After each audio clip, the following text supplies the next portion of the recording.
परम शांति बाबूजी आज हमारा क्वेश्चन है। हम आज ये जानना चाहते हैं कि मंदिर, मस्जिद और चर्चों के अंदर आत्मा का अस्तित्व होता है। क्या आत्माएं ये सभी जगह वास करती है, माना रहती है? क्योंकि कहा यह जाता है जैसे कोई पीर की दरगाह पे जाते हैं तो वहाँ पे वो पीर की आत्मा रहती है।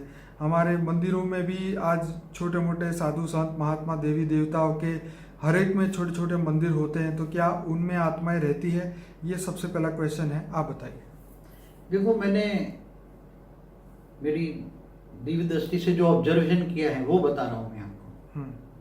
मैं जब आत्मस्वरूप में स्थित होता हूँ और जो ऑब्जर्वेशन करता हूँ वो बताता हूँ कि हर धर्म स्थान पर, धरती पर जितने भी धर्म स्थान हैं, चाहे अलग अलग मठ पंथ संप्रदाय के जो भी हैं, उनको जो मानने वाली जो मनुष्य जैसे जाते हैं ना मंदिरों में, ऐसी तरह सूक्ष्म जगत की आत्माएं भी वहां जाती हैं।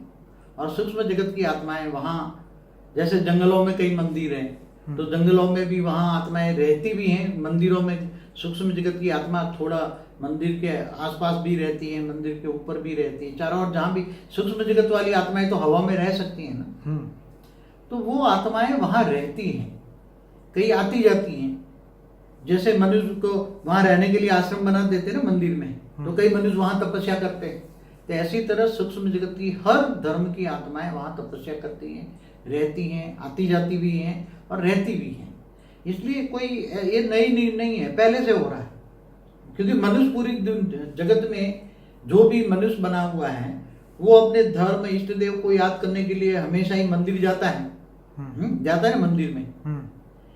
तो उसको और कुछ तो आता नहीं है ना, तो मरने के बाद क्या करेगा? अंतमति सो गति। मंदिर तो याद रहेगा ना, घर और मंदिर दो चीज उसको याद रहेगी। क्योंकि ने अनेकों जन्मों से वही काम किया है, अनेकों जन्मों से घर और मंदिर, घर और मंदिर, घर और मंदिर, और कुछ किया नहीं है। तो वो मरने के बाद भी वही काम करेगा ना, और कुछ करेगा क्या? जब तक रिबॉर्न नहीं होगा। मगर आजकल तो रिबॉर्न होना बहुत मुश्किल है, क्योंकि जन्म लेने वाली आत्माएं बहुत सारी, ढेर आत्माएं बैठी हैं, इसलिए रिबॉर्न होना बहुत मुश्किल है। इसलिए ये आत्माएं, उनमें भूत प्रेतों की भी आत्माएं होती है, अच्छी आत्माएं भी होती है, बुरी भी आत्माएं होती है, वो वहां रहती है और मंदिरों की रक्षा भी करती हैं। बाबूजी, मैंने सुना था कि यहाँ राजस्थान में तिरुपति मंदिर, बालाजी का मंदिर है, वहाँ पे कहते हैं कि 3 किलोमीटर मंदिर से 3 किलोमीटर के ओरा में अगर कोई भी ऐसे कोई भी व्यक्ति आ जाए जिसमें आत्मा प्रवेश कर गई है, तो वो आत्मा वहाँ आते ही वो निकल जाती है। तो क्या ऐसा कुछ होता है जो उसको निकालता है, या वो मंदिर में वो पावर है? देखो, ऐसे एक मंदिर नहीं, कई मंदिर हैं। हनुमान जी के भी ऐसे कई मंदिर हैं सारंगपुर गुजरात में है। इसी तरह कोई, जैसे कोई औलिया पीर की दरगाह पर जाओ या कोई धर्म स्थान पर जाओ, तो वहां सूक्ष्म जगत वाली जो अच्छी आत्मा भी होती है, बुरी भी आत्मा होती है। तो वो एक दायरे के तब तक वो, कोई भी मनुष्य के अंदर कोई नेगेटिव आत्मा प्रवेश करके आ रही है, तो वो जैसे भी प्रवेश करेगा तो वो सूक्ष्म जगत वाली आत्माएं जो मंदिर का प्रोटेक्शन कर रही हैं, जो धर्म स्थान का प्रोटेक्शन कर रही हैं, वो आत्माएं, अच्छी आत्माएं मिलकर उसको, वो सूक्ष्म जगत अंदर प्रवेश करने वाली आत्मा को रेत मार के निकाल देती है। मगर जैसे भी वो धर्म स्थान से वापस बाहर जाएगा ना, तो जैसे भी वो दूर चले जाएगा, फिर वापस वो आत्मा बाहर बैठती है, वो फिर उसमें प्रवेश कर जाती है। ये बहुत बन रहा है आजकल। तो बाबूजी, यहाँ एक क्वेश्चन ये भी निकल के आता है, तो ये धर्म स्थानों पे चोरी क्यों होती है? अगर वो आत्मा वाकई में बैठी हुई है तो वो उसकी रक्षा क्यों नहीं करती?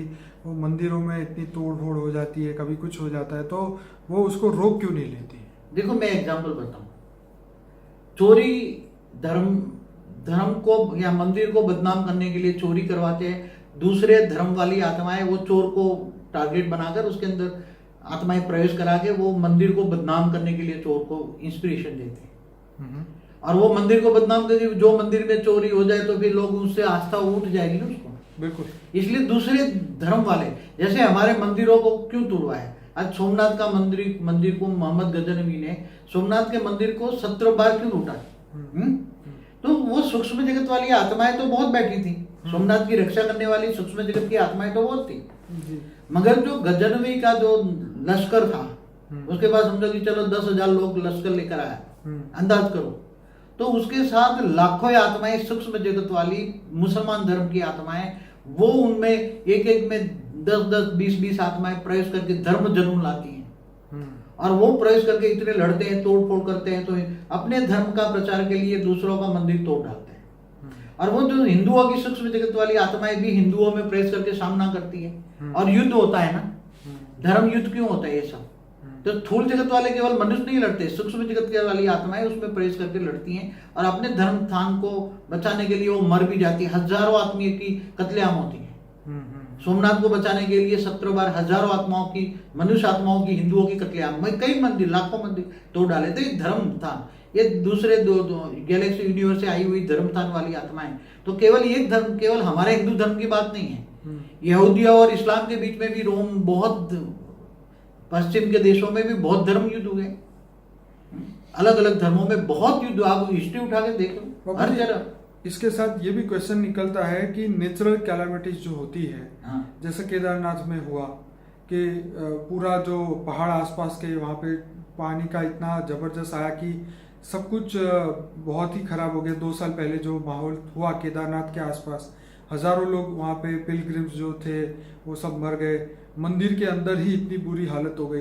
तो ये सूक्ष्म दुनिया की आत्माओं ने उस नेचुरल कैलामिटी को क्यों नहीं रोका? मैंने एक वीडियो में कहा है कि नेचुरल कैलेमिटी को भी मतलब लाना है तो ये सूक्ष्म जगत की, समझो कि लाखों करोड़ों आत्मा एक रूप हो जाए और वो एक संकल्प करे कि यहाँ चारों ओर से बादलों में प्रवेश करके बादल ला के एक धनाधन बारिश कर दे या साइक्लोन लाए, तो वो साइक्लोन भी ला सकती है, बारिश भी करवा सकती है। सूक्ष्म जगत की आत्माएं कुछ भी कर सकती है ना। वो करोड़ों की तादाद में होती है, बदनाम करने की, हिंदुओं के मंदिरों को तोड़फोड़ करने के लिए, बड़े बड़े मंदिरों का नाम बदनाम करने के लिए कुछ भी कर सकती है। लोगों की आस्था उठ जाएगी, 5-10 हजार लोग मर जाएंगे तो लोग फिर दोबारा नहीं जाएंगे, लोगों की आस्था उठ जाएगी, विश्वास उठ जाएगा। तो ऐसा अपना धर्म की स्थापन करने के लिए दूसरे को धर्म का विनाश कराते हैं। सूक्ष्म जगत वाली आत्माएं लाखों करोड़ों की तादाद में होती हैं।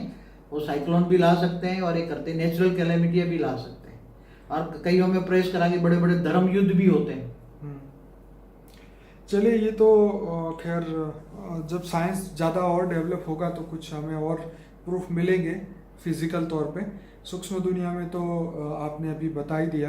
हाँ। और हमारा पुनर्जन्म परलोक जो बुक है उसमें भी बहुत सारे किस्से ऐसे लिखे हुए जिसमें मंदिरों के अंदर भी ऐसी सूक्ष्म दुनिया, सूक्ष्म आत्माएं रहती है। उनके बाहर जो पेड़ पौधे होते हैं उसमें भी रहती है।